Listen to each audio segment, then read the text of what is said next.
अस्सलाम वालेकुम, very good morning from new Pakistan. मैं हूं आपकी होस्ट हिना सलमान। कैसे हैं आप लोग? ठीक हैं, खुशखाश हैं? ख़बरें जो हैं वो खुशी की आ रही हैं, सोचा कि आप लोगों से शेयर करूं। मशरिक़ वस्ता के हालात तो आप लोगों के सामने ही हैं। बहुत से लोग परेशान हैं कि गर्मियों की छुट्टियां भी आने वाली हैं तो कैसे वो फ्लाई करेंगे, क्योंकि आपको पता है एक वॉर जोन का समा हुआ था। और इसके साथ साथ ये तो एक एंटरटेनमेंट न्यूज़ है ना कि अगर हम जाके थोड़ा सा टाइम स्पेंड करना चाहते हैं डिफरेंट कंट्रीज़ में, मगर उसके साथ साथ हालात जो हैं वो भी बहुत मैटर करते हैं। बिकॉज दो मुल्कों के दरमियान जो जंग है उसने पूरे खित्ते को जो अपनी लपेट में लिया हुआ था। ट्रैवल रूट्स बंद हुए हुए थे। इसके साथ साथ इन्फ्लेशन जो इतनी ज़्यादा हो चुकी हुई है, पेट्रोल मुस्तियात की कीमतों में इजाफा हो चुका है, ग्लोबल मार्केट जो है, इकॉनमी जो है अफेक्ट हो रही है। मगर खुशखबरी क्या है? खुशखबरी ये है कि मुज़ाकरात का जो दूसरा मरहला है वो ये कहा जा रहा है कि जुम्मे को हो सकता है। अमरीकी सदर डोनाल्ड ट्रंप ने मुज़ाकरात का दिन बता दिया है और उन्होंने जो है न्यूयॉर्क पोस्ट में ये गुफ्तगू की है। उन्होंने कहा है कि जल्द ही 36 से 72 घंटे के दौरान जो है अच्छी खबरें आने की मुतवक्को हैं। फॉक्स न्यूज़ से भी गुफ्तगू में बोले हैं कि तेहरान के साथ बेहतरीन मुआहदा करना चाहते हैं। तवक्को है कि ईरानी वज़ीर ख़ारिजा मुज़ाकरात का हिस्सा रहेंगे और जंग बंदी या मुज़ाकरात के लिए वक्त की कोई पाबंदी नहीं है। 3 से 5 दिन की मोहलत की खबरें भी झूठी हैं, ये मज़ीद भी बढ़ सकती हैं। ईरान से मुज़ाकरात के लिए कोई भी नई तारीख मिले या ना मिले ये कहा जा रहा है। और ये भी कहा जा रहा है कि ये तो एक एक स्टार्ट है, ये बायलैटरल कोऑर्डिनेशन का स्टार्ट है, जिससे जो है दोनों मुल्कों के अंदर जो है मुफाहमत हो सकती है, बेहतरी आ सकती है। और मगर अभी जो सीज़ फायर का मरहला है वो रहेगा। ईरान से जवाब मिलने तक सीज़ फायर जो है बरकरार रहेगा। सदर ट्रंप ने अभी तक कोई डेडलाइन जो है मुकर्रर नहीं की है। ईरान की बहरी नाकाबंदी के जिसमें स्टेट ऑफ हॉर्मज़ का जो तकाजा है और जो उसका मसला है वो भी कामयाबी से जारी रखने का जो है वो कहा गया है। और तर्जुमान वाइट हाउस ने जो कैरोलिन लियोट है उनकी प्रेस ब्रीफिंग में एक बहुत इंपॉर्टेंट चीज़ के ऊपर जो है बात की है, यूरेनियम के ऊपर उन्होंने बात की है कि ईरान को चाहिए कि वो फ़ौरन जो यूरेनियम अमेरिका के हवाले कर दे। अब अमेरिका अपनी शर्तों में नरमी नहीं रखेगा और ये खित्ते और पूरी दुनिया के लिए जो है ये ज़रूरी है। ये जो स्टेटमेंट है इसके क्या मुहरकात हो सकते हैं, क्या ईरान इस चीज़ के ऊपर मानेगा या नहीं मानेगा, और इसके साथ साथ इसके ऊपर भी डिफरेंट तज्ज़िये, डिफरेंट एनालिसिस जो है वो हो रहा है। मगर देखना यह है कि जो तमाम नकात हैं दोनों मुल्कों के दरमियान वो ज़ेरे बहस हैं और किस जगह आके जो है तमाम नकात जो हैं उन पे जो है मुज़ाकरात मुकम्मल हो सकते हैं और पॉजिटिविटी आ सकती है। दूसरी तरफ जो है वादा खिलाफ़ी और नाकाबंदी और धमकियों की जो मुज़ाकरात में रुकावट है अभी, और ईरानी सदर ने मुज़ाकरात की राह में हायल रुकावटें बता दी हैं। मसूद पज़िशकियान का कहना है कि ईरान ने हमेशा मुकालमे का खैर मकदम किया है और करता रहेगा। टेबल टॉक नेगोशिएशंस जो हैं वो पाकिस्तान जो है आपको पता है 1 साल से किरदार अदा कर रहा है और पाकिस्तान ने दूसरी जो राउंड 2 है उसको भी खैर मकदम कहा है। और इस्लामाबाद में हर तरीके से तैयारियां जो मुकम्मल हो चुकी हुई हैं, मगर अब दोनों मुल्कों के जो वफ्द का आना जो है वो ज़रूरी है। कब जो है वफ्द, अमरीकी वफ्द जो है इस्लामाबाद तशरीफ़ लाएगा, उसकी तरफ जो है ईरानी वफ्द जो है कब जो है वो मानेगा कि वो भी टेबल पे बैठने के लिए तैयार हैं। आर्मी बरादरी अमेरिका की लमतनानी जो मुनाफिकानेबाजी और वादों को देख रही है। ये कहा जा रहा है ईरान की जानिब से कि अमेरिका ने जब भी कोई वादा किया है या जब भी कोई चीज़ के ऊपर बात की है उसकी खिलाफ वर्जी की है। तो देखना यह है कि ये जो सेकेंड राउंड है ये भी कोई सीज़ फायर की खिलाफ वर्जी तो नहीं होगी। महाजों पर जो है वो जारियत का खात्मा होना चाहिए। और ईरान की पार्लियामेंट के स्पीकर मोहम्मद बाकिर कालीबाफ का कहना है कि मुकम्मल जंग बंदी इसी सूरत में मुमकिन है जब इसकी खिलाफ वर्जी समुद्री नाकाबंदी और आलमी मईशत को यरगमाल बनाने जैसे इकदाम ना किए जाए। Very important statements are coming from the both of the countries. मुफाहमत कहाँ होती है, मामला कहाँ सेट होगा, मगर पाकिस्तान की जो ऑप्शन है वो खुली है। पाकिस्तान जो है वेलकम कर रहा है। और लेकिन डोनाल्ड ट्रंप की जो स्टेटमेंट है कि 36 to 70 आवर्स में जो है ये चीज़ें सामने आ सकती हैं, खुशखबरी मिल सकती है। तो आई होप कि ऐसा ही हो और दोनों मुल्क जो हैं इत्मीनान के साथ पूरी दुनिया में जो है वो इतफाक़ हो, पूरी दुनिया में पीस फैले और जो गल्फ़ का मशरिक़ वस्ता का जो इलाका है वहाँ जो है पीसफुल माहौल के साथ लोग अपनी ज़िंदगी को बरकरार रखें। तो ये तो इम्पॉर्टेंट डेवलपमेंट थी, हमने सोचा कि शो का आगाज़ करें। मगर उसके साथ साथ एक और इम्पॉर्टेंट चीज़ ये होती है कि हमारी जहाँ जो है रोज़मर्रा की ज़िंदगी जो है वो जिस तरीके से मुतासर हो रही है। हम हर वक्त लैपटॉप पे झुक के बात करते हैं, मोबाइल हम यूं करके देख रहे होते हैं, और उसके साथ दफ्तर में हमारे पास टेक नहीं होती, हर वक्त हमारी जो बैक होती है वो यूं आगे की तरफ झुकी होती है। तो सेहत जो है वो खामोशी से मुतासर हो रही है। कमर दर्द है, गर्दन दर्द है, पट्ठों में खिंचाव है, आंखों की कमज़ोरी है हमें, और ऐसा लगता है समटाइम्स कि हम बैठते बैठते ही हमें ऊँघ आ जाती है, बिकॉज हम इतने थक जाते हैं। हालांकि ये फिज़िकल थकावट नहीं है ये, लेकिन आप एक जगह बैठ के जो है आपके फिज़ीक के अंदर जो चेंजेस हैं वो क्यों आ रहे हैं। और इसके साथ साथ बड़े लोग तो मुतासर हो रहे हैं, लेकिन बच्चे, सबसे ज़्यादा बच्चों का टाइम जो है वो लैपटॉप्स पे गुजर रहा है, क्योंकि ऑनलाइन क्लासेस हो रही हैं, स्मार्ट लॉकडाउन लगा हुआ है, और उसके साथ साथ कोई भी असाइनमेंट है वो भी वो आप लैपटॉप पे कर रहे हो, वही खा रहे हो, वही सो रहे हो। मोबाइल्स आपके हाथ में है, लैपटॉप्स आपकी आंखों में है, पोस्चर आपका सही नहीं है, कमर दर्द का आप शिकार हैं। और हम इसके साथ साथ ये भी है कि इतने महंगे आलात रखने के बावजूद भी इंसान को सुकून नहीं है। सुकून कहाँ आएगा, कैसे आएगा, और इसके लिए हमें क्या करना चाहिए। हमने सोचा कि आज हम इस पर बात करेंगे, और हमें ज्वाइन किया है डॉक्टर मरियम राना ने।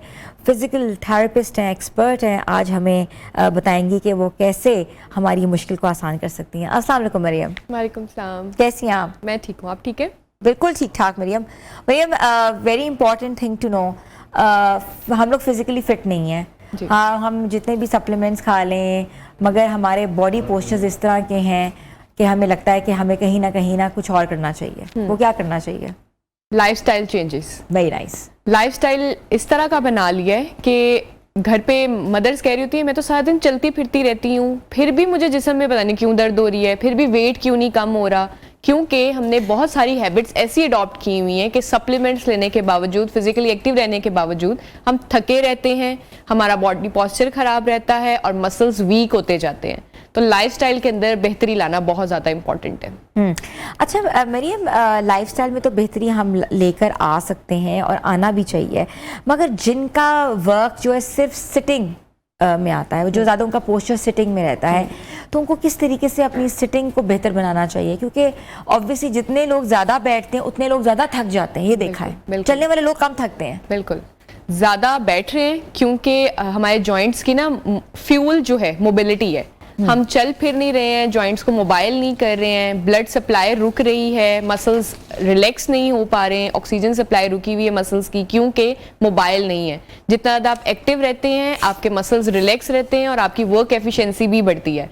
सारा दिन आप लैपटॉप के पास बैठते हैं और रात को आप जाके जिम चले जाते हैं, वो आपने अपने गलत एडॉप्शन की हुई है ना कि आपने सारा दिन जिस्म को थकाया, रात को जाके फिर उसको उसी तरह से एक्सर्ट कर रहे हैं, तो वो और ज़्यादा मसल्स टायर्ड हो जाते हैं। तो वो फिर कहते हैं जी मैं तो चलो काम तो करता हूँ लेकिन रात को तो जिम कर रहा हूँ ना, फिर भी मुझे थकावट है। वही वजह है कि हमारे लाइफस्टाइल चेंजिंग्स हैं, हम अच्छी हैबिट्स को अडॉप्ट नहीं कर पा रहे हैं, और एक्सरसाइजेस और एक्सर्शन सारा कुछ मिक्स किया हुआ है। बैक पेन बहुत कॉमन मसला है और इतनी ज़्यादा हो जाती है, और अक्सर लोगों को शाटिका भी होती है, हम उस पर भी बात करेंगे। मगर नॉर्मल बैक पेन जिनको है, उसकी वजह क्या है? अच्छा, बैक पेन एक तो पोस्चर, हाँ, आपका झुक के काम करना, आपका वेट ज़्यादा होना, आपका मसल्स के जॉइंट्स के ऊपर वजन ज़्यादा आ जाता है। जैसे आपका वेट ज़्यादा है उसी तरह से आपके जॉइंट्स के ऊपर वेट ज़्यादा आएगा। आपका इमोबाइल होना, आपका वजन ज़्यादा उठा लेना अपनी कैपेसिटी से ज़्यादा, और आपके झुक के काम करना। किसी को नहीं सूट कर रहा है, फिर भी हमारी माओं को जैसे आदत होती है, मैंने ये कंबल खुद ही धो लिया, सारी ग्रोसरी उठा के रखनी है खुद। यस, बड़ी वो एफिशिएंसी हो रही होती है, लेकिन वो आपको पहले तो पता नहीं चलता है, लेकिन आहिस्ता आहिस्ता आपकी जब मोबिलिटी खराब होने लग जाती है, जब मोबिलिटी लो हो जाती है, तब आपको पता चलता है कि भाई आपने बड़ी एक्सर्शन की थी। अच्छा मरियम, आपने पोस्चर की बात की है, हाँ जी, तो आप मुझे बताएं कि बैठना कैसे चाहिए, हम किस तरीके से हम बैठें ताकि हमारा जो पोस्चर है, ये बैक पेन है, हमें ना हो। अच्छा देखिए, जिस पोस्चर में मैं बैठी हुई हूँ उस टाइम मैं थक रही हूँ क्योंकि मेरे पास बैक सपोर्ट नहीं है। आई एम सिटिंग स्ट्रेट, मैंने आर्म रेस्ट नहीं यूज कर रही हूँ, मैं इस वजह से भी थक रही हूँ। मैंने लेग्स क्रॉस की हुई, मैं इस वजह से भी थक रही हूँ। मेरी एक हवा में टांग लटकाई हुई है, जिसकी वजह से अगर ज्यादा देर और बैठूंगी तो मुझे पाँव की उंगलियां भी सुनूंगी। तो ठीक पोस्चर क्या होता है कि अगर मैं अपने फुट को ग्राउंड के साथ अलाइन कर लूं और अपनी आंखों को किसी एक ऑब्जेक्ट पे जाके फोकस कर लूं, तो मैं देखूंगी एकदम I am sitting in the right posture. ये मेरी बैक ऑटोमेटिकली स्ट्रेट हो गई है, मेरे पाँव अलाइन हो गए हैं और मैंने एक ऑब्जेक्ट पे फोकस किया हुआ है। आपका फोकस भी एक जगह होना चाहिए। या वो गुड पोस्चर और बैड पोस्चर इसी तरह से होता है कि आप जैसे लटक के नहीं बैठे हुए हैं, टांगे यूं नहीं की हुई हैं, घुटनों पे वजन नहीं ढाल रहे, आप मोबाइल यूज करें तो आप लेट के नहीं कर रहे, this is the right posture, ठीक है। अब ये भी बात कोई कहेगा कि इतनी देर आप इस तरह नहीं बैठ सकते, तो पोस्चर मेंटेन करने के लिए चीजें होती हैं। जैसे अगर मैं बैक सपोर्ट का इस्तेमाल करूं, मैंने बैक को रेस्ट पे ढाल दिया, मैंने आर्म रेस्ट यूज कर ली, मेरे फुट जो है ग्राउंड के साथ अलाइन है, now this is also a good posture. Good और बैड पोस्चर आपने जितना आपकी बॉडी रिलैक्स होगी, that is the good posture. ठीक है। अच्छा, आपने तो पोस्चर के बारे में हमने बात करी, लेकिन शोल्डर्स जी बहुत ज्यादा जो है अफेक्ट हुए होते हैं। अक्सर लोग कहते हैं हमारा हाथ जो है ऊपर नहीं उठ रहा, फ्रोजन शोल्डर्स की भी मसाइल हैं आजकल, तो उसके लिए क्या करना चाहिए? अच्छा देखिए, हमारी शोल्डर पेन ऐसी नहीं आ जाती है, या तो आपने एक्सर्शन की है, कोई वजन जरूरत से ज्यादा उठा लिया है, जॉइंट इतने ज्यादा स्ट्रांग नहीं थे, उन पे ज्यादा भार डाल दिया है, तो हो सकता है। समटाइम्स आपकी सर्वाइकल के इशू की वजह से आपके शोल्डर्स तक पेन रेडिएट कर रही होती है। जिनको फ्रोजन शोल्डर या कंधे का जाम है, वो डायबिटिक पेशेंट्स के अंदर ज्यादा देखा गया है। आम रूटीन में भी अगर आपको कोई जैसे रोटेटर कफ इंजरी होगी या शोल्डर की और आपने उसको इमोबाइल कर दिया, तो शोल्डर लॉक होने लग जाएगा, उसको हम फ्रोजन शोल्डर कहेंगे। उसी तरह से बहुत सारी और कॉजेज हो सकती है, कोई लिगामेंट इंजरी, कोई टेंडन इंजरी, कोई मसल आपका रप्चर हो गया है, कोई स्टिफनेस होगी जिसकी वजह से शोल्डर की पेन आ जाती है।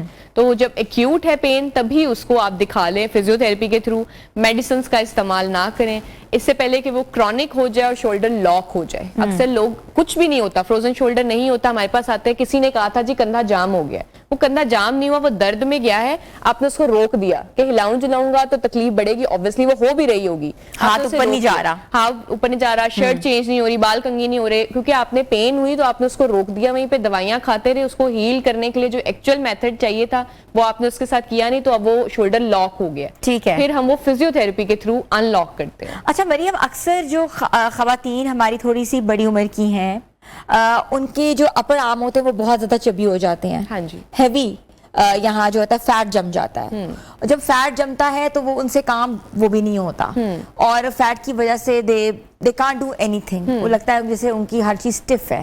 उनको क्या करना चाहिए? अच्छा देखिए, एक तो फैट अगर हो गया है तो आपको पता चलेगा कि वो स्टिफ भी है कि नहीं है।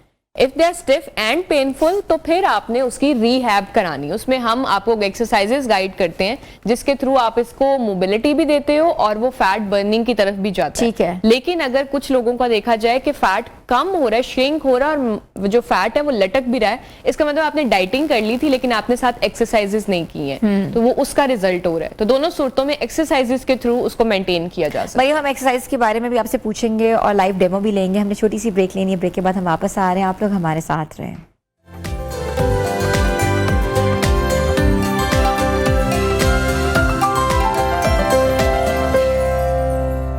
Welcome back viewers. बगैर जिम के हम लोग जो है अपनी ज़िंदगी को किस तरह बेहतर बना सकते हैं, लाइफस्टाइल के हवाले से कैसे घर में बैठे बैठे काम कर सकते हैं, वो तमाम ख़वातीन जिनके पास टाइम नहीं है जिम जाने का, और ख़ास तौर पे मेरी तमाम प्यारी प्यारी बहनें जो मुझे देख रही हैं, जो कि घर में हैं, किचन में हैं, बच्चों को देखती हैं, रोज़मर्रा अपनी ज़िंदगी जो है वो जी रही होती है, मगर कहीं ना कहीं कमी होती है कि उनको पेन मैनेजमेंट को कैसे डील करना है।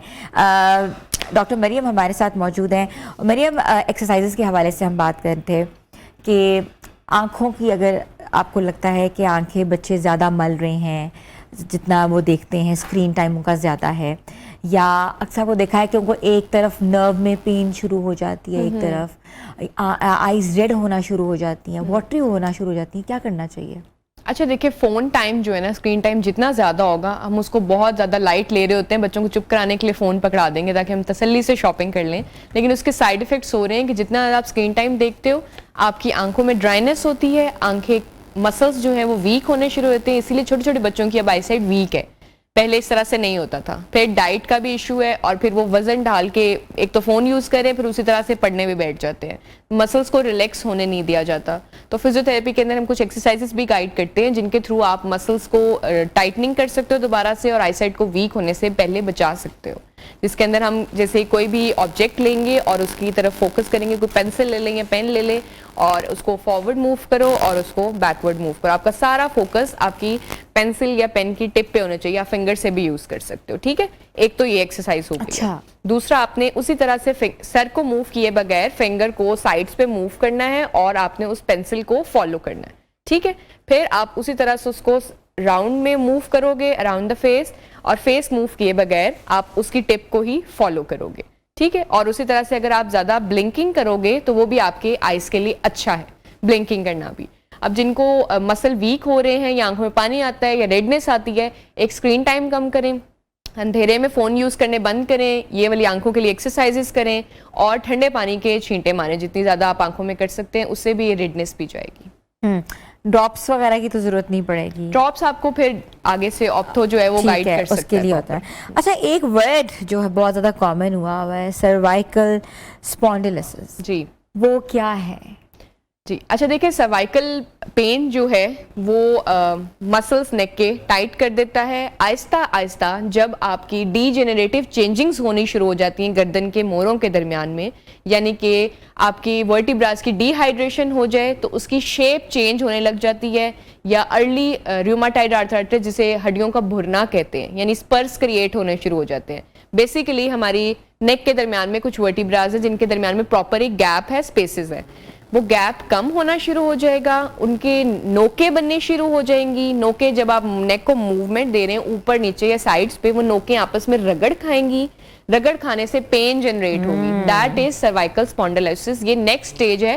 पहले सिर्फ गर्दन का दर्द ही शुरू होता है, या फिर आपको फील होता है कि मसल्स टाइट रहते हैं और शोल्डर भी खिंचे खिंचे रहते हैं। फिर आहिस्ता आहिस्ता फॉरवर्ड नेक होनी शुरू हो जाती है, गर्दन आगे को मूव करनी शुरू होगी, फिर आपको फील होगा हंच क्रिएट हो गया, कुब्सा जिसको बोलते हैं गर्दन पे, हाँ जी, वो सर्वाइकल स्पॉन्डिलोसिस। उसके बाद लिस्थेसिस शुरू हो जाता है, जिसके ऊपर एक वर्टिब्रा के ऊपर दूसरा चढ़ जाता है और पोजीशनिंग चेंज होनी शुरू होती है, यानी कि जो प्रॉपर एक एस कर्व है वो स्ट्रेट होना शुरू हो जाता है, ठीक है, और गर्दन बर्बाद हो जाती है। मरियम, तो इसकी भी कोई एक्सरसाइज है? बिल्कुल ऐसे ही है। देखिए, हर चीज को एक्सरसाइज के थ्रू, रिहैब के थ्रू आप खराब होने से पहले बचा सकते हो, ठीक है। तो सर्वाइकल इश्यूज जिनको रहते हैं या गर्दन टाइट रहती है, वो एक तो बेसिक स्ट्रेचिंग्स करें जिसके अंदर हम एक साइड पे अपने सर्वाइकल को मूवमेंट देते हैं। पहले एक तरफ को स्ट्रेच करते हैं, पहले दूसरी तरफ को स्ट्रेच करते हैं। हमने कितनी देर करना है? ये आपने होल्ड करना है फॉर 10 सेकेंड्स, और आप इसकी 10 रेपिटेशंस कर सकते हो दिन में 3 सेट्स में। ये उनके लिए जिनके नेक के मसल्स टाइट रहते हैं, ठीक है। नेक के मसल्स को रिलैक्स करने के लिए आप ये बेसिक स्ट्रेचिंग्स हैं, फॉरवर्ड कर ली और उसी तरह से बैक कर ली, जितनी ज्यादा आसानी से हो सके। अब नेक स्टिफ है, अकड़ी हुई है, उस टाइम ये स्ट्रेचिंग्स करेंगे तो वो पेन कॉज करेगी। आपने क्या करना है, हीटिंग पैड का इस्तेमाल करते हुए पहले नेक के मसल्स को रिलैक्स करना है, उसके बाद ये एक्सरसाइजेस करनी है। फिर जिनका फॉरवर्ड हेड हुआ हुआ है, ये आगे को निकला हुआ है और कंधों की राउंडिंग हुई हुई है, वो चिन टक्स कर सकते हैं। ये जैसे हम पीछे की तरफ चिन टक करें, इससे क्या, ये देखिए मेरे पीछे को जा रहे हैं सारे मसल, तो ये जो फॉरवर्ड हेड हुआ था वो इससे ठीक होगा, ये चिन टक है। फिर जैसे बच्चे अपने कंधे ऊपर की तरफ उठाते हैं, श्रगिंग करें, यानी अपने कंधे ऊपर की तरफ उठाए, उसको होल्ड करें और फिर रिलैक्स करें। 10 सेकेंड्स के लिए होल्ड करें, 10 रेपिटेशंस दें, 3 सेट करें पूरे दिन में, कंधे होल्ड करें और रिलैक्स करें। फिर जिनके शोल्डर्स की मोबिलिटी रिस्ट्रिक्ट हुई हुई है, वो ये राउंडिंग ऑफ शोल्डर्स कर सकते हैं। इनवर्ड और आउटवर्ड्स में आप राउंडिंग ऑफ शोल्डर्स करें। जब कंधा हिलता है तो उसका लॉक भी खुलेगा, जिनके इश्यूज आ रहे हैं कि उनके कंधे लॉक हुए। अच्छा, कंधे आगे की तरफ अक्सर लोगों के झुके होते हैं, खासतौर पे जो बच्चियां होती हैं, उनको चलने में जरा वो कंफर्टेबल नहीं फील करती कि वो थोड़ा सा अपना पोस्चर सीधा होकर चले, वो यूं होती हैं। उसके लिए क्या करना चाहिए? उसके लिए देखिए, आपको मार्केट से थेरा बैंड्स मिल जाएंगे, आप वो बैंड है उसको स्ट्रेच कर सकते हो। मेरे पास इस टाइम बैंड नहीं है, लेकिन मैं आपको स्ट्रेच करके दिखाती हूँ। Let's suppose I am holding something और मैंने ये स्ट्रेच किया है, आपके विंग्स जो हैं वो आपस में मिले, उसके बाद वो रिलैक्स हो, फिर विंग्स मिले, रिलैक्स हो। ये अब ये जो मेरे कंधे आगे की तरफ हुए हुए थे, एकदम ये पीछे की तरफ जाएंगे। अब आप इसको जितने रेपिटेशंस में करें, बटरफ्लाई स्ट्रेच भी इसको बोल सकते हैं, जितना ज्यादा आप इसको स्ट्रेच करेंगे वो पीछे की तरफ जाएंगे और आपकी स्ट्रेटनिंग होगी, ठीक है। उसी तरह से आप बॉटल होल्ड कर ले एक साइड से और ये इसको पीछे की तरफ लेके जाना है, और उसी तरह से आपने आगे की तरफ लेके आना है, ये पीछे का। यस, इससे भी आपके देखेंगी स्ट्रेटनिंग हो रही है कंधों की। तो ये 2-3 स्ट्रेचेस है जो ढाल के आप इसको इम्प्रूव कर सकते हैं। बच्चों को सर में भी अक्सर दर्द शुरू हो जाती है, नर्व्स आपकी प्रेस होती हैं या कंप्रेस हो जाती है, उसके लिए कोई फेस एक्सरसाइजेस होती हैं? हाँ, फेस एक्सरसाइजेस भी होती हैं, जैसे माइग्रेन्स जिनको रहते हैं, एक तो हम उसके अंदर हिजामा कपिंग थेरेपी ऐड करते हैं, लेकिन उसके अलावा भी अगर आप कुछ पॉइंट्स पे हल्के हाथ से मसाज करेंगे तो फिर आपके ये जो हेडेक्स हैं वो जाएंगे। एक तो अपने स्कैल्प को हल्के हाथ से आपने प्रेशर देना है, हल्के हाथ से, और इसको कर लिया करें, सुबह कर लिया करें, दोपहर में कर लिया करें, रात को कर लिया करें। कंघी ज्यादा करें, उससे ब्लड सर्कुलेशन अच्छी होती है, जिनको हेडेक्स रहते हैं वो अच्छा होता है। फिर आप किसी भी बेड पे लेट के तो गर्दन को पीछे की तरफ लटका दें पूरी तरह से, ताकि ब्लड सर्कुलेशन सारी आपके सर की तरफ आए, ठीक है। और आप ये वाले पॉइंट्स पे हल्के हाथ से मसाजेस करें, इससे भी क्या होगा, आपके पेन जाएंगे। आईब्रोज के साइड पे, दोनों साइड, हाँ जी, जो टेम्पोरल रीजन है, इसको दोनों हाथ से हल्के हाथ से आप कोई बेबी ऑयल यूज कर सकते हैं, कोई भी जेल यूज कर सकते हैं, ताकि फ्रिक्शन कॉज ना हो। फिर आप ये यहाँ पे हल्के हाथ से मसाज दें, जिनको हेडेक्स रहते हैं, या पानी का इस्तेमाल ज्यादा करें, ज्यादा हेडेक्स हमारे डिहाइड्रेशन की वजह से हो रहे होते हैं। जॉ लॉक हो जाता है, हाँ जी, बहुत कॉमन मसला है जी, जॉ लॉक हो गया, पता नहीं हिल नहीं रहा, या पता नहीं फेस के अंदर कंप्रेशन आ गया, वो क्या है मरियम, उसको भी एक्सप्लेन करो, बताओ एक्सरसाइज क्या करनी है। अच्छा देखिए, हमें नहीं पता चलता, डेंटिस्ट के पास जा रहे हैं कि पता नहीं क्योंकि दांतों का मसला है, एंड में पता चला TMG है जी, जॉ लॉक हो गया है। हाँ। अब उसके लिए क्या करें, सबसे पहले च्युइंगम चुबानी शुरू करें, मसल्स की एक्सरसाइज होगी। बेसिकली वो लॉक हो गया तो उसको जितना ज्यादा हिलाओ जुलाओगे, रेस्ट पे नहीं ढालना, हिलाना जुलाना है, वो एक्टिव हो जाएगा, उसकी रीहैब हो जाएगी। ये जो आपको फील होगा कि आपके मसल का यहाँ पे कुशन है, बिल्कुल एंड पे जाके, ठीक है, उस कुशन को दोनों हाथों से होल्ड करें और ये हल्के हाथ से उसकी मसाज करें, ठीक है। उसी तरह से इसको होल्ड किया और नीचे वाले जॉ को ड्रॉप करना, ये इससे भी आपका लॉक खुलता है। फिर पानी स्ट्रॉ की मदद से पिएं, हार्ड सब्सटेंस ना खाएं, कोई भी सॉलिड डाइट ना लें, आप सॉफ्ट डाइट लें। उसके अलावा आप क्या कर सकते हो, जैसे जुबान को ऊपर की तरफ प्रेशर दोगे ऐसे, और नीचे से ड्रॉप करोगे, तो बेसिक 3 से 4 एक्सरसाइजेज हैं, इसके थ्रू जो है ना आप इसको लॉक को खोल सकते हो अपने। जिनको आर्थराइटिस है और कोई ज़्यादा स्टेज पे नहीं है, बिल्कुल नॉर्मल है, तो हम आर्थराइटिस पे भी बात करेंगे। मरियम, आप बताएंगे कि आर्थराइटिस के मरीजों की एक्सरसाइजेस कौन कौन सी होती हैं, क्या उनको करना चाहिए, और आज हम वो सारी एक्सरसाइजेस बता रहे हैं आपको जो कि आप घर बैठे बैठे खुद अपनी इवन कुर्सी पर बैठ के भी कर सकते हैं। छोटी सी ब्रेक पे जा रहे हैं, डॉक्टर मरियम हमारे साथ है।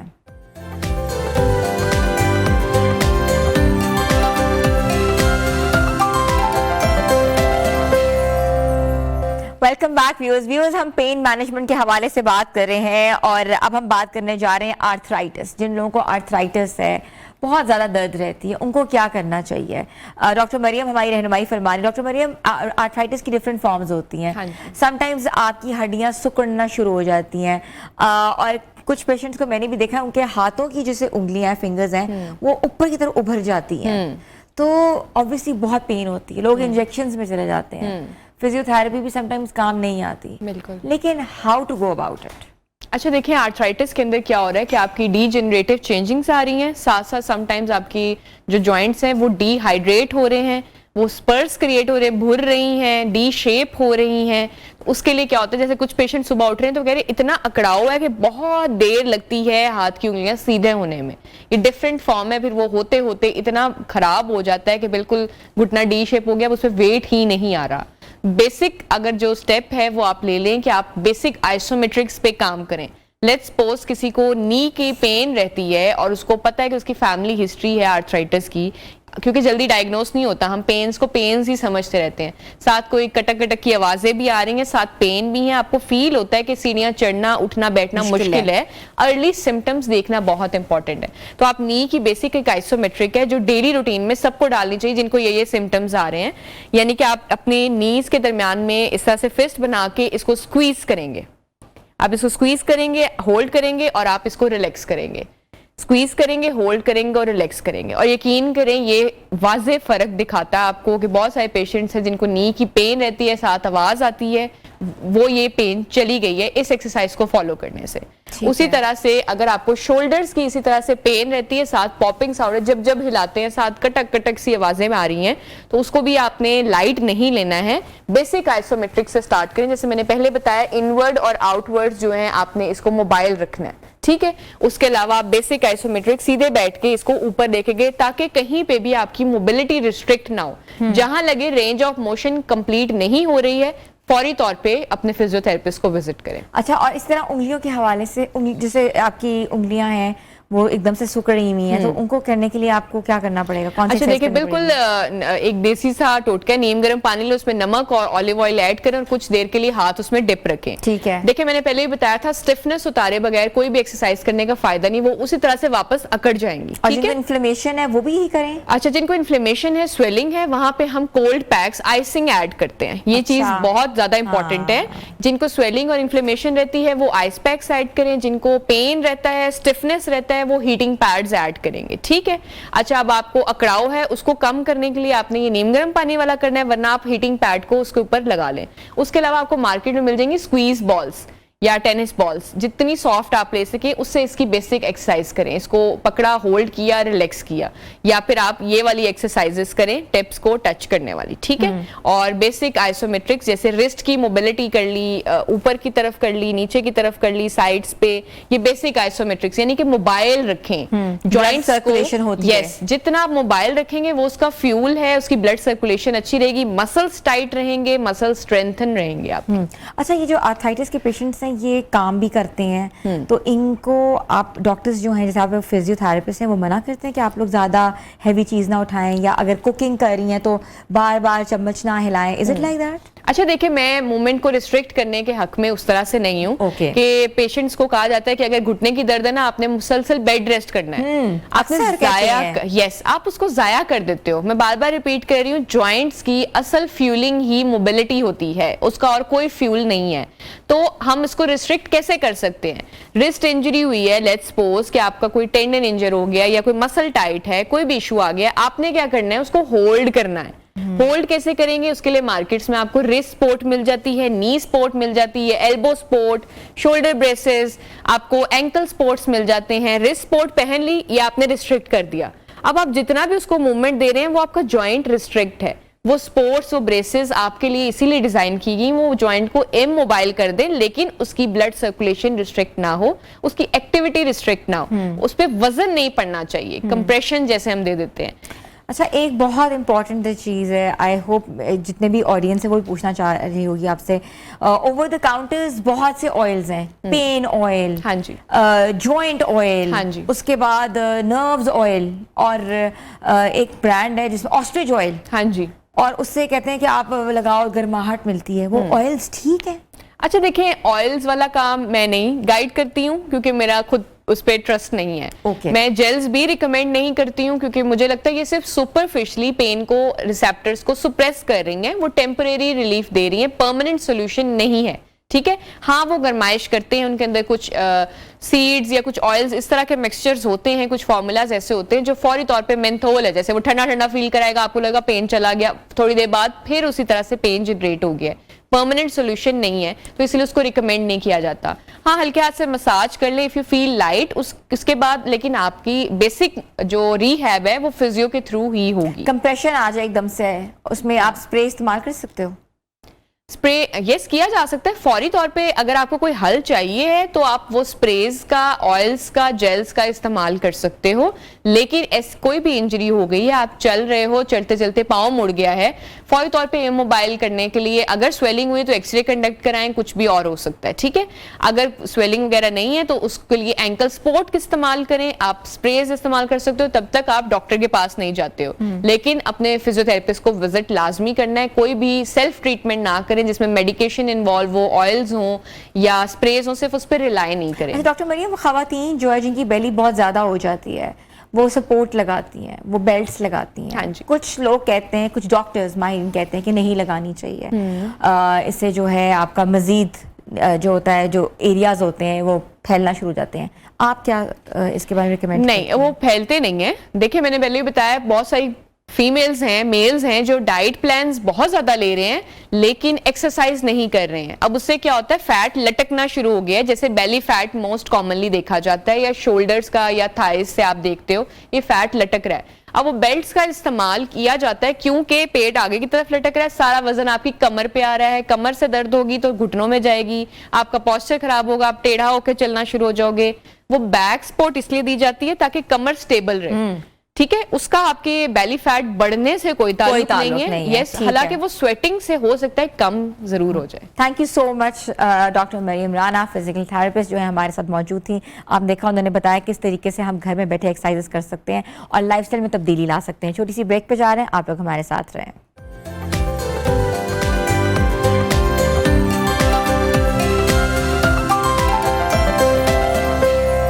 Welcome back viewers. आज हम बात करें कि ऐसी कामयाबी की जो ना सिर्फ खेल के मैदान में है बल्कि कहते हैं ना कौमी फ़ख्र के तौर पर भी हमारे दिलों पर राज कर रही है। वो थी, आपको पता है, बॉस्टन मैराथन 2026, जिसमें 13 पाकिस्तानियों के साथ जो हमारे जो एक और पाकिस्तानी हैं जिन्होंने पाकिस्तान का नाम रोशन किया है और बैरून मुल्क मुकीम पाकिस्तानी कम्युनिटी से ताल्लुक़ रखने वाले 13 रनर्स ने इस मुकाबले को कामयाबी से मुकम्मल कर लिया है। लेकिन इसमें जो सबसे नुमाया कारकर्दगी दिखाई है तो कराची से ताल्लुक़ रखने वाले एक पुलिस कांस्टेबल ने दिखाई है, और जिन्होंने जो है सिर्फ 2 घंटे 42 मिनट 45 सेकंड में रेस मुकम्मल करके तेज़ तरीन पाकिस्तानी रनर्स होने का एवॉर्ड जो है वो हासिल किया है और एजाज़ भी उनके नाम पे है।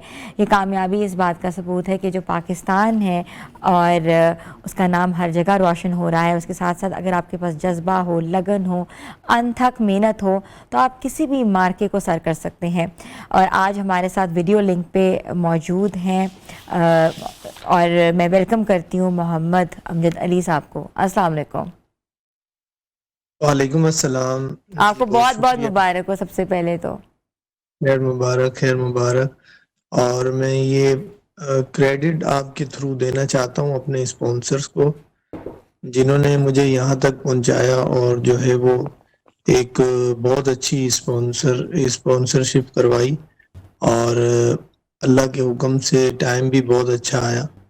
फैसल भाई को क्रेडिट जाता है। और मैं जो है वो आगे भी, ये वर्ल्ड की मेजर मैराथन में सबसे जो है वो मुश्किल मैराथन थी जो कि बहुत अच्छे तरीके से की।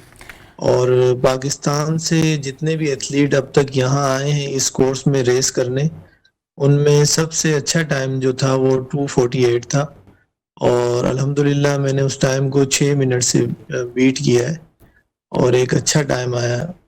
और मैं आगे भी जो है वो स्पॉन्सर्स से ये रिक्वेस्ट करूंगा कि जो है वो वर्ल्ड की जो 6 और मेजर मैराथन है वो भी मुझे कर जाए, ताकि जो है वो मैं उसमें भी अच्छा टाइम फास्टेस्ट। ठीक है, बिल्कुल ऐसा ही है। अमजद, ये आपका जो सफ़र है, आप रनर हैं, ये कब से आपने आगाज़ इसका शुरू किया, कब से शौक पैदा हुआ? By profession you are a police constable. जी बिल्कुल, ये मैं पुलिस में आने से पहले जो है वो रनिंग स्टार्ट की थी मैंने। मेरे कोच जिनकी वजह से आज मैं यहाँ हूँ, सर तालिब एथलेटिक फिटनेस स्कूल में होते हैं, वो उन्होंने ही मुझे ट्रेन किया था और जो है वो मैं ट्रेनिंग कर रहा था। फिर उसके बाद मेरी पुलिस में ज्वाइनिंग हुई और पुलिस वालों ने भी काफ़ी सपोर्ट किया, मेरे अफसरान बाला, जिन्होंने जो है वो मुझे स्पोर्ट्स में भी जो है वो रिलीव किया और मुझे क्रिकेट टीम के साथ अटैच किया। स्पेशली थैंक्स अदा करता हूँ एसएसपी इरफान बहादुर साहब का, जिन्होंने जो है वो इस टैलेंट को जो है वो और आगे बढ़ाने की कोशिश। अच्छा, आप अपनी जॉब के साथ, क्योंकि ऑब्वियसली पुलिस कांस्टेबल की नौकरी जो होती है वो आसान नहीं होती, आपको हर जगह जो है वहाँ जाना पड़ता है और आपकी ड्यूटी बहुत, उसकी टाइमिंग्स बड़ी होती हैं, तो आप इसको कैसे आप अपने पैशन को लेके प्रोफेशन के साथ चल रहे थे? कितनी देर ट्रेनिंग करते थे जब आपको पता था कि आपने किसी बड़े मेगा इवेंट का पार्ट बनना है? जी बिल्कुल, अब ट्रेनिंग के साथ आपने अपना जो है वो ड्यूटी भी देनी होती है, जैसे कि, और उसमें फिर मैं वही बात करूँगा कि अफसरान बाला का हाथ था और उन्होंने मुझे रिलीव किया था कि आप रिलीविंग जो है वो उन्होंने फ्री हैंड कर दिया था मुझे। और जो है वो मैंने अच्छे तरीके से ट्रेनिंग की, सुबह और शाम ट्रेनिंग की, 2 टाइम ट्रेनिंग की, तकरीबन 3 घंटे 4 घंटे ट्रेनिंग की। उसकी वजह से जो है वो ये अच्छा टाइम आया। अच्छा, आप मुझे ये बताइएगा कि आपकी कोई इंस्पिरेशन थी? हर इंसान की ज़िंदगी में कोई ना कोई इंस्पिरेशन होती है। फास्टेस्ट रनर दुनिया में बहुत ज़्यादा, यूज़ेन बोल्ट का नाम आता है, और भी बहुत से बड़े बड़े जो है रनर्स मौजूद हैं। आपने किसको अपना रोल मॉडल बनाया? मैंने अपना रोल मॉडल अपने जो है वो कोच को बनाया।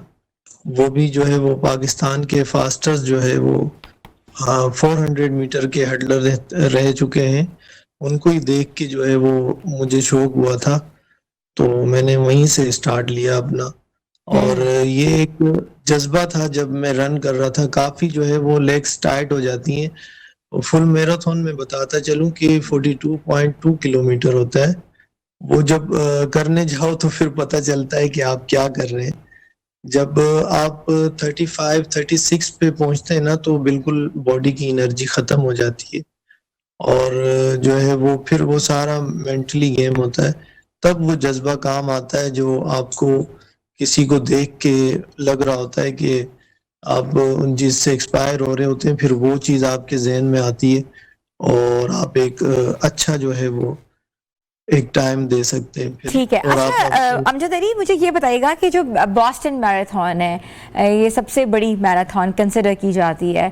आपने जो 2 घंटे 42 मिनट 45 सेकंड में आपने पूरा जो है वो लैप पूरा किया, तो ये कैसे होती है? मुसलसल आपको भागना पड़ता है कि कहीं आप रुकते भी हैं, फिर थोड़ा सांस लेते हैं, फिर आगे जाते हैं? क्योंकि 2 घंटे बहुत लंबा एक टारगेट होता है। जी, जी, बिल्कुल, इसमें रुकना नहीं होता। ये अगर आप रुकेंगे आपका अपना टाइम ज़ाया होगा। आप रुक सकते हैं लेकिन फ़ायदा नहीं है उसका। आपका टाइम ज़ाया होगा, फिर जो एक मोमेंटम बनी होती है वो टूट जाती है। वो मोमेंटम टूट जाता है, फिर जो है दोबारा से आपने अपनी स्पीड मेंटेन करनी होती है, तो बहुत मुश्किल हो जाता है। अगर आप बार-बार रुकेंगे तो ये सही नहीं है। आपको एक ही सांस में करनी होती है, रुकना नहीं पड़ता। आपको स्टेमिना रनिंग के मेंटेन करने दौरान के लिए कौन सी डाइट इस्तेमाल करते हैं? स्टेमिना के लिए कौन सी एक्सरसाइजेज इस्तेमाल करते हैं? और ट्रेनिंग के अंदर स्टेमिना बिल्डिंग का कितना इम्पोर्टेंट रोल होता है? देखें, टोटली काम जो है वो स्टेमिना का ही है। इसमें स्टेमिना, इंडोरेंस, स्पीड, ये सब चीज़ों का जो है वो काम होता है। ये स्ट्रक्चर ट्रेनिंग करनी पड़ती है, तब जाके जो है वो स्टेमिना बिल्डअप होता है। और काफ़ी चीज़ों से अवॉइड करना पड़ता है। जिस चीज़ को आपका दिल करता है उसे भी आपको छोड़ना पड़ता है।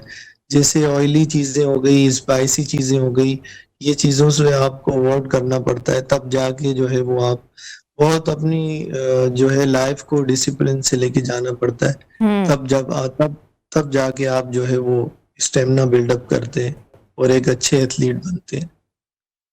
अच्छा, जो बॉस्टन का जो ट्रैक था वो कैसा ट्रैक था? उसमें कोई आपको कहाँ कहाँ से गुजरना पड़ा? कौन से खतरनाक रास्ते थे? थोड़ा वो मंजर कशी करें। जी, बोस्टन का कोर्स ऐसा है, मैं तो कहूँगा कि ये जैसे समंदर की लहर होती है ना, ऐसा कोर्स है ये। काफी अप एंड डाउन है। शुरू में down hill up hill, down hill up hill, शुरू का जो हाफ है 21 किलोमीटर, तो वो काफी, उसमें ज्यादा डाउन हिल है। अप हिल भी है, डाउन हिल भी है। फिर उसके बाद जो है जब आप ऑलरेडी बॉडी थक जाती है, उसके बाद फिर ज्यादा अप हिल आती है। तो ये काफी टफ कोर्स है। और लेकिन ये है कि क्राउड के साथ पता नहीं चलता। अब जैसे अपने पाकिस्तान में रेसेस वगैरह होती हैं, तो उसमें जो है वो बॉडी थकती है क्योंकि क्राउड भी इतना ज्यादा नहीं होता। ये भी वजह है एक। यहाँ शुरू से आखिर तक जो है वो सपोर्टिव क्राउड था, काफी सपोर्ट कर रहे थे क्राउड, तो इस वजह से भी काफी मजा आया, एंजॉय किया। अच्छा, ये जो आपका पूरा लैप था, ये कितने किलोमीटर्स पे मुहित था? ये टोटल 42.2 किलोमीटर पे था। एक तरफ से ये स्टार्ट करवाते हैं, दूसरी तरफ से एंड करते हैं। मतलब यहाँ से 42.2 किलोमीटर्स। जी, बिल्कुल बिल्कुल। ठीक है। अच्छा, सबसे बड़ा चैलेंज क्या आपको नज़र आया? आपके साथ और भी दुनिया के डिफरेंट रनर्स मौजूद थे, लेकिन आपको क्या लगा कि पाकिस्तान जो है या यहाँ ये चीज़ें बेहतर होनी चाहिए ताकि आपको ट्रेनिंग में बेहतरी मिल सके? और बाकी भी काफ़ी पाकिस्तानी और भी आपके साथ थे, 12। जी, बिल्कुल। फिर से वही बात जो मैंने स्टार्टिंग में की थी, स्पॉन्सर्स का होता है कि आपको स्पॉन्सर मिले, अच्छी डाइट मिले, सब चीज़ें मिले। अब हमें स्ट्रगल करना होता है अपनी फैमिली को चलाने के लिए, क्योंकि पुलिस की जो है वो सैलरी से गुजारा नहीं होता, और जो है वो अपनी डाइट भी पूरी करनी होती है। इसमें काफ़ी चीज़ें देखनी पड़ती हैं, तब जाके जो है वो एक अच्छा प्लेयर बनता है। अब देखें, मेरी अपनी जो फैमिली है उसमें 2 बेटी हैं मेरी, तो उनको भी देखना, फिर अपनी डाइट पूरी करना, हर चीज़ को लेके चलना पड़ता है। तो इस वजह से मैं यही चाहूँगा कि स्पॉन्सर मिले आगे भी रेसेस के लिए। 6 और मेजर मैराथन है, बर्लिन हो गई, टोक्यो हो गई, शिकागो हो गई, न्यूयॉर्क हो गई, सिडनी हो गई। ये सारी मैराथन जो है वो, इसके लिए भी मुझे स्पॉन्सर की नीड है, ताकि जो है मैं आगे भी अपने मुल्क और कौम का नाम रोशन कर सकूं। अच्छा, आपका डिपार्टमेंट कितना सपोर्टिव रहा है इस मामले में? आपको रिलीफ तो दे दिया आपकी ड्यूटी से, मगर सपोर्ट कितनी गई? सपोर्ट हमारे डीआईजी साहब हैं, उन्होंने भी काफ़ी सपोर्ट की मुझे, और जो है वो अभी भी मुबारकबाद दी है उन्होंने। और अभी मैं जाऊंगा तो उनसे मिलूंगा वापस। कराची में अभी आना होगा इंशाल्लाह नेक्स्ट वेडनेसडे को, तो फिर मैं उनसे मिलूंगा। उन्होंने बुलाया है मुझे अपने पास। ठीक है। अच्छा, ये भी मुझे बताइएगा कि भागने के लिए अच्छे ट्रेनर्स की ज़रूरत होती है। शूज़ कितने एक्सपेंसिव होते हैं? क्योंकि हमारे यहाँ जो बच्चे एथलीट्स हैं वो एक चीज़ कहते हैं कि उनको शूज़ का बड़ा मसला होता है, पाकिस्तान से परचेज़ करना बड़ा मुश्किल होता है क्योंकि उस तरीके के शूज़ जो हैं वो मिलते नहीं हैं। जी बिल्कुल, पाकिस्तान में जो है वो रेस शूज़ तो बिल्कुल भी नहीं मिलते, और रेस शूज़ में भी फिर वही बात आती है कि वो भी काफ़ी एक्सपेंसिव होते हैं। कितने तकरीबन कीमत का होता है एक जूता, अच्छे रनर एक शूज़? जूते, अगर आप नाइकी अल्फा फ्लाई 3 लेते हैं तो वो 1 लाख से ऊपर है, 1,07,000, 1,05,000 1,07,000 का ऐसे। सिर्फ आपका शूज़ है? जी बिल्कुल, बिल्कुल ऐसे ही है। अब अब प्रो आया है, एडिडास प्रो 4, वो तकरीबन 80-85 हज़ार का है, और ये दोनों ही रेस के शूज हैं। अल्फा फ्लाई 3 और एडिडास 4, ये दोनों रेस के शूज हैं, दोनों काफी एक्सपेंसिव है। फिर अगर आप डेली ट्रेनिंग वाले ट्रेनिंग शूज लेंगे, अगर वो सही नहीं होगा तो आपको इंजरी हो जाएगी, और अगर वो सही आप लेंगे तो वो भी 50,000 तक है। अच्छा अमजद, डेली ट्रेनिंग। आपने इंजरी की बात की है, आपको कभी इंजरी हुई? और अगर हुई तो उसको रिकवरी में कितना टाइम हुआ लगा? मेरे जो है वो पीसीएल टायर हो गए थे लास्ट ईयर, जब मैंने कराची मैराथन की थी, तो पीसीएल उसके बाद टायर हुए, तो पूरा 1 साल में इंजर्ड रहा हूँ। फिर मेरे रिहैब करता रहा। फिर मैंने इस साल जो कराची मैराथन की थी उसमें मैंने हाफ की, वो भी इतना तेज नहीं की, स्लो ही की थी। तो वो भी वजह ये थी कि मैंने ये रेस करनी थी। अब एक रेस के लिए आप काफी प्रिपेयर होते हैं, ये नहीं कि आपने एक रेस की। ये 42 किलोमीटर की जो है ना, वो रिकवरी काफी टाइम लेती है, काफी टाइम लेती है। साल में आप 1 या 2 रेस कर सकते हैं, इससे ज्यादा नहीं कर सकते। इससे ज्यादा करेंगे तो वो फिर अपने साथ जुल्म है, आपकी बॉडी खत्म हो जाएगी। बहुत बहुत शुक्रिया मोहम्मद अमजद अली, पाकिस्तानी एथलीट और फास्टेस्ट रनर जो है करार दिए गए हैं बॉस्टन मैराथन 2026 में, and was pleasure talking to him, और जिन्होंने पाकिस्तान नहीं बल्कि पूरे कौम का जो सर है वो फख्र से बुलंद कर दिया है। तो व्यूअर्स, छोटी सी ब्रेक पे जा रहे हैं, आप लोग हमारे साथ रहें।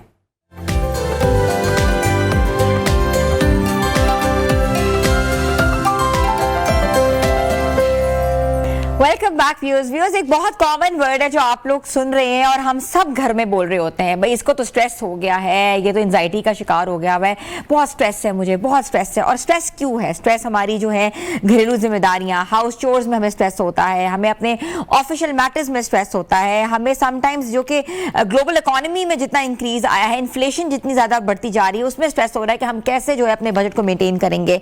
तो हर तरफ एक ऐसा दबाव है जो ना सिर्फ हमारी जहनी सेहत को मुतासर कर रहा है बल्कि जिस्मानी बीमारियों को भी एग्रवेट कर रहा है। माहिरीन के मुताबिक अगर स्ट्रेस को बरवक्त कंट्रोल ना किया गया तो ये डिप्रेशन, बेचैनी जो है, मजीद एंजाइटी का शिकार हो जाएंगे, पैनिक अटैक्स हो जाएंगे, लोगों को पैरानोया हो जाएगा। तो आज हम इस पर बात करेंगे कि स्ट्रेस क्या है, हमारी जिंदगियों को कैसे असरअंदाज कर रहा है और हमें इससे कंट्रोल करने के लिए क्या करना चाहिए। और हमारे साथ मौजूद हैं ब्रिगेडियर डॉक्टर ताहिर नवाज साहब, जो एक मारूफ लाइफ कोच भी और इंसानी जहन रवैयों पर गहरी नजर रखते हैं, जिनको मैं शो में वेलकम करती हूँ। अस्सलाम वालेकुम। वालेकुम सलाम मैडम, कैसी हैं आप? बिल्कुल ठीक ठाक, आप सुनाए ब्रिगेडियर साहब, how are you doing? All is well, all is fine by the grace of almighty Allah. शुक्र है। आपकी बहुत सी हमने देखी है वीडियोस लाइफ कोचिंग के हवाले से, आप बहुत अच्छा मशवरा दे रहे हैं, बहुत अच्छा बता रहे हैं। सर, स्ट्रेस जो है ये बहुत एक कॉमन लफ्ज हो चुका हुआ है, हर घर में ये पता है स्ट्रेस है, लेकिन स्ट्रेस क्या है ये नहीं पता। स्ट्रेस आखिर है क्या? Thank you very much ma'am for inviting me in your show. वो पहली बात तो ये है कि मेरा पैगाम मोहब्बत है जहां जहां पहुंचे। तो स्ट्रेस एक हर वो चीज है जिससे हम अपने इरादों की निस्बत हम समझते हैं कि मेरी ख्वाहिशात के मुताबिक कोई चीज अगर नहीं हो रही तो एक सेल्फ जनरेटेड एंजाइटी का हम शिकार हो जाते हैं, परेशानी का शिकार हो जाते हैं, सेल्फ जनरेटेड पैनिक का शिकार हो जाते हैं। उसका नाम स्ट्रेस है। बुजुर्ग फरमाते हैं कि वासिफ अली वासिफ साहब का मशहूर कौल मैं आपसे शेयर करता हूँ, परेशानी हालात से नहीं ख्यालात से पैदा होती है। तो पहली रीजन जो स्ट्रेस के आने की है वो है कि we lose control on our mindset. हम अपने ख्यालात को कंट्रोल में नहीं रखते, फोकस नहीं है हम रहते, पहली बात। और दूसरी बात ये होती है स्ट्रेस आने की जो बेसिक वजह है हर एक की जिंदगी में, स्पेशली फ्रॉम टीनेज ऑनवर्ड, कि हम चीजों को चाहते हैं कि चीजें जल्दी से हो जाए। मेरे देश के बच्चों में, मेरी यूथ, मेरी बेटियां बेटों में स्ट्रेस इसलिए थोड़ी एंजाइटी की शेप ले रही है कि हम हर चीज जल्दी में करना चाह रहे हैं। देखिए, जल्दी हर चीज का सलूशन नहीं है। आपका जहन में जो है एक बॉडी माइक्रोबायोलॉजी है, एक बॉडी केमिस्ट्री है, या मुसव्विर हो या मुसव्विर हो या मुसव्विर हो। मेरे खालिक मेरे मालिक राज़िक ने एक बॉडी डिजाइन की है जो कि हम अशरफुल मखलूकात हैं। प्यारे मालिक के बाद अल्लाह ने हमें अशरफुल मखलूकात क्रिएट किया इंसान को, तो हमें उस बॉडी को उसकी बॉडी केमिस्ट्री के साथ चलना चाहिए।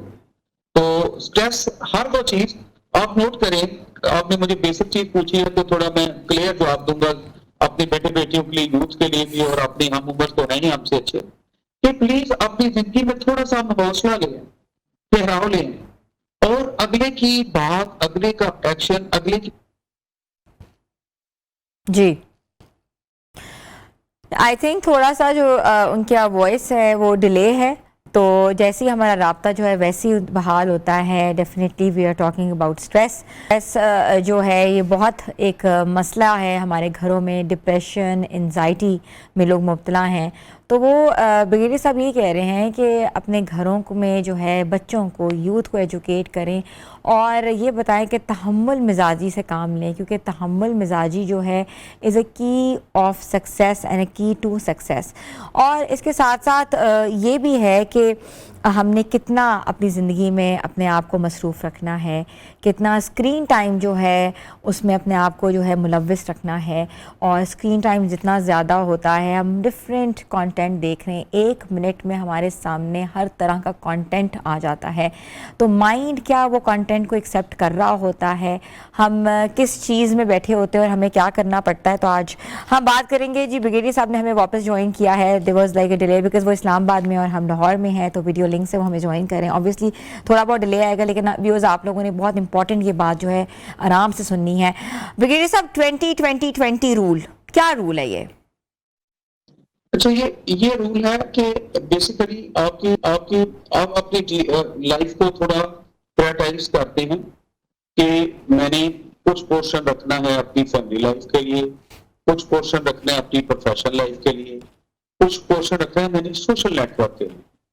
अच्छा, टाइम अवेलेबल तो आपके पास अल्लाह पाक ने 24 आवर ही दी है, तो you need to prioritise your things. कौन सी चीज मैंने पहले करनी है और कैसे करनी है, सीधी मैं लेमन लैंग्वेज में आपसे शेयर कर। ठीक है ब्रिगेडियर साहब, ये प्रायोरिटाइज जो करनी है, हम इसको किस तरीके से बैलेंस कर सकते हैं? ये तो पता है ये तीनों चीज़ें प्रायोरिटाइज करनी है, मगर अपनी जिंदगियों में इम्प्लीमेंट कैसे करना है? जी ब्यूटीफुल, बड़ा अच्छा ma'am, it's a good question. अच्छा देखिए, हम लोग ना ख्यालात की कश्ती में फिरते रहते हैं। ख्यालात में हम ना प्लान बहुत ज्यादा करते हैं, ख्वाब हर कोई देखता है। जैसे कहते हैं ना, अगर ख्वाब देखेंगे नहीं तो पूरे कैसे होंगे, तो ख्वाब देखना इज गुड थिंग। अच्छा, जो मुझे थोड़ा यूथ से, स्टूडेंट से अक्सर मैं बात करता हूँ एज ए लाइफ कोच, तो वो ये है कि हम उसकी इम्प्लीमेंटेशन अपनी जाती जिंदगी में नहीं लाते। देखिए, there is something known as self discipline. हमें नेचर जो फितरत है ना, मैं फितरत जो है, मैं ये सबक दे रही है कि स्ट्रेस मैनेजमेंट कैसे करें। टाइम पे सूरज निकलता है, टाइम पे सूरज गुरूब होता है, सुबह ठंडी हवा होती है, एक टाइम होता है अर्ली आवर्स में। अगर मैं अपने वालिद साहब की जिंदगी पे जाऊं या बड़ों की लाइफ में जाऊं, वो कहते थे कि रात को टाइम पे सो जाएं, रात को टाइम पे खाना खा लें और सुबह टाइम पे अपनी चीजों का आगाज करें।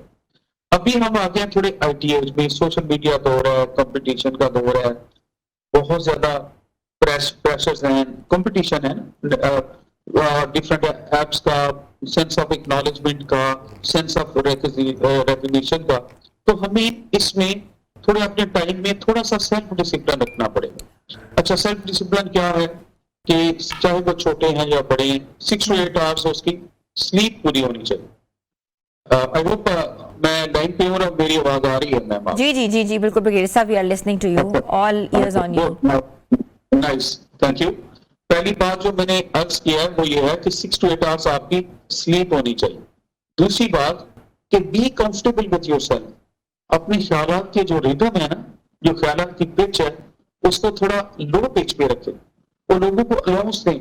मैं इसको यूं कहता हूं कि लोगों के साथ अकोमोडेट करने का स्पेक्ट्रम बढ़ा दें। कैसे? ये फॉर एग्जांपल, आपको मैं कॉल करूं, एक पर्सन एक्स वाई को कॉल करूं, पहली दफा कॉल नहीं अटेंड करता, डोंट बी स्लेव ऑफ बदगुमानीज एंड नेगेटिविटीज। अपने कि यार उसने मेरा फोन नहीं सुना, भाई वो कहीं खाना खा रहा होगा, कहीं नमाज पढ़ा होगा, बाथरूम में गया या ड्राइव कर रहा होगा। मेरे ख्याल में जब हम किसी को कॉल करते हैं तो उसको 2 से 3 दफा फोन ना दे अटेंड करने का अलाउंस दें। जब आप अपने साथ कंफर्टेबल रहना चाहते हैं तो लोगों को आसानियां दें, I mean be comfortable to others. और चीजों में इमरजेंसी क्रिएट ना करें। किसी का आपने हाल वाल पूछना है, आईटी का दौर है, एक अच्छा मैसेज कर दें, क्या है भाई, I just wanted to ask you about your good being, good well done, शाबाश, अपना ख्याल रखें, ऑल प्रेज विद यू। वो आपकी 15 मिनट की कॉल की कंपनसेशन होगी।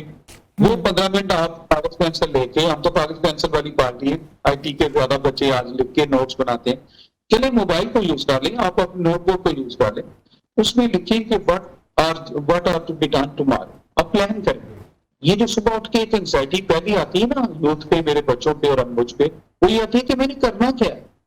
तो you are more organised, more relaxed and more comfortable with it. अच्छा ब्रिगेडियर साहब, आप बिल्कुल ये बात सही कर रहे हैं कि हमें किस तरीके से छोटे छोटे स्टेप्स लेने चाहिए अपनी ज़िंदगी बेहतर करने के लिए, लेकिन जो प्रेशर आता है, हमारा work place pressure, house hold pressure, हमारे बजट में हमारी फैमिली का नहीं सही तरीके से जो है वो परवरिश हो पा रही है, जिस तरह जो है हालात हो चुके हुए हैं, इस प्रेशर को कर्व करने के लिए what will be 3 things that you can address the entire people out there? आपने बहुत ही अच्छा सवाल किया कि पूरी 3 चीजें मैं बताऊं जो कि हमारे सारे प्रेशर्स को, फैमिली प्रेशर को, finance pressure, work place pressure को दूर करें। 3 थिंग्स। पहली चीज जो मैं सच्ची बात है, मैंने अपने आप पे भी आजमाई है, अल्लाह मेरे और आपका अमीन नासिर और जो अहले औलाद है, अल्लाह उनका गुलशन आबाद रखे, बाकियों को भी अल्लाह हर एक की सक्सेस दे। वो 3 चीजें मैं, it's a message to my sweet Pakistan, whole Pakistan, love you Pakistan. पहला मैसेज जो मैं सबको देगा, to be comfortable, to negotiate these things. सबसे पहला मैसेज, खुदा के लिए उसको अपना लें, आपको देखेंगे बहुत एंजॉय करेंगे life. Approach, be positive always, have a positive approach in life. जिंदगी में पॉजिटिविटी है, मुस्बत सोचें, मुस्बत सोचें, मुस्बत सोचें, मुस्बत सोचें, आप देखिएगा आपका माइंडसेट बदल जाएगा। दूसरी चीज जो आपने लानी है कि जिंदगी में सिंपलिसिटी लाएं, सादगी लाएं और इस पैराडाइम से, इस स्लोनेस से निकल आए कि लोग क्या कहेंगे। भाई लोग कुछ नहीं कहेंगे, लोगों के पास इतना टाइम नहीं कि आपके टाइम जाए कर, सॉरी ऑन लाइटर नोट। अच्छा, आप अपनी जिंदगी को अपने ओरिजिन पे लें, सिंपल हो जाए। फॉर एग्जाम्पल, मेरा बजट, आजकल टफ डेज है ना, मैं सीधी बात करता हूँ, आप कहते हैं जी डीजल महंगा है, पेट्रोल महंगा है, कॉस्ट ऑफ लिविंग बढ़ गई है, तो भाई आप अगर महीने में 3 दफा बाहर खाना खाते हैं तो मेक इट 2, मेक इट 1, ठीक है, एंजॉय भी करो। अच्छा, और आप बाहर जाते हैं। अच्छा, हमारा एक और इशू है, हम एंजॉयमेंट सिर्फ खाने को बनाते हैं। खाना is not the enjoyment man, enjoying the site is main thing. एक फैमिली कपल है, वो महीने में 3 दफा बाहर खाना खाने जाता है और तभी स्पेंडिंग करता है, तो मैं उसको कहूंगा कि कपल वो आ जाए, वो आराम से किसी कैफे से चाय पिए, कुल्फी खाए, आइसक्रीम खाए और किसी खूबसूरत पार्क में वॉक करे, उन्हीं पैसे से मूवी देख ले चले। तो आप अपने आप को रिफ्रेश करें, आप अपने आप को मल्टीविटामिन दें एंटी स्ट्रेस के, क्योंकि देखिए एक जिस्म लतीफ है, एक जिस्म कसीफ है। जो स्ट्रेस है वो जिस्म लतीफ से आती है, हमारे ज़हन से आती है, सोचों से आती है, उसके असर जिस्म कसीफ पे भी पड़ते हैं। तो आप पहले इन मुश्किल हालात को नेगोशिएट करने के लिए अडॉप्ट करें अपनी स्ट्रेटेजी। पहला पॉइंट मैंने आपको बताया था बी पॉजिटिव, दूसरा पॉइंट मैंने बताया बी सिंपल इन लाइफ, और उसको अलाइन करें अपनी डे टू डे स्ट्रेसेस के साथ। आखिरी बात जो बहुत ही सिंपल और बहुत ही क्लियर है, वो आपको बहुत अच्छा बनाएगी जी। गैर जरूरी तो छोटी हमारी माइंड की चिप है ना, all those matters which doesn't pertain to you, उन पे अपनी चिप को, अपनी बॉडी को, अपने ब्रेन को लोड ना करें please. Give time to yourself only and to the connective relevant things. अच्छा, मैं इस पे एक कॉन्सेप्ट कहता होता हूँ, लोगों को मैं बताता हूँ। 3 चीजें मेरे रब की अनायत है, उनकी बहुत इज्जत करें। एक टाइम है, वक्त, दूसरा प्रिजर्वेशन ऑफ एनर्जी, कि मेरे अंदर एनर्जी रहे, होप रहे कि मैं जिंदगी में आगे बढ़ सकूं, और तीसरी बात इंटरनेट डायनामिज्म, कि मैंने स्ट्रेटेजीज मुख्तलिफ मौकों में कैसे तरतीब दें। तो ma'am here it comes answer to your 3 things. 1, positive approach and respecting of your time. Second, मैं अभी समरी बयान कर रहा हूँ ताकि मेरी यूथ के लिए इजी हो जाए, आपके लिए इजी हो जाए। Number 1 is be positive in life, be a source of comfort to others if you want to earn comfort for yourself. Number 2 is be simple in life and align your things with the current realities. लोग क्या कहेंगे, मेरी बिस्ती हो जाएगी, मैं क्या करूंगा, brand show करूंगा तो जिंदगी ठीक रहेगी, सारे फॉल्स कंसेप्ट है। B original in life and simple in life. अच्छा, ब्रिगेड साहब ने बड़े अच्छे अंदाज में एलाबरेट कर लिया है अपनी 3 जिंदगी के जो अहम, आपने कहते हैं ना कि रूल्स बताए हैं, और वो रूल्स जो हैं ऑब्वियसली जो ऑडियंस देख रही है, हम लोग जो हैं वो अगर अपनी ज़िंदगी में ऐड ऑन कर लें तो बेहतर तरीके से लाइफ जो है वो गुजर सकती है। एक होता है सर मेंटल स्ट्रेस, और मेंटल स्ट्रेस जो होता है वो फिज़िकल स्ट्रेस में कन्वर्ट होता है, बिकॉज मेंटली हम इतने जो होते हैं वो अपने आप को फील करते हैं कि हमारे सर पे भार है, हमें रातों की नींदें नहीं आती, इंसोम्नियाज हैं, हमें डिल्यूजन्स आते हैं, और भी बहुत सी चीज़ें होते हैं, हम ख्याली दुनिया में रहते हैं, फैंटेसी वर्ल्ड में रहते हैं। उसके आफ्टर इफेक्ट सारे होते हैं हमारे दूसरी बॉडी पार्ट्स के ऊपर। उस चीज़ को हम कैसे कर्व करें? अच्छा, ये जो सारी चीजें ना मैम, ये all these things are related with the nature.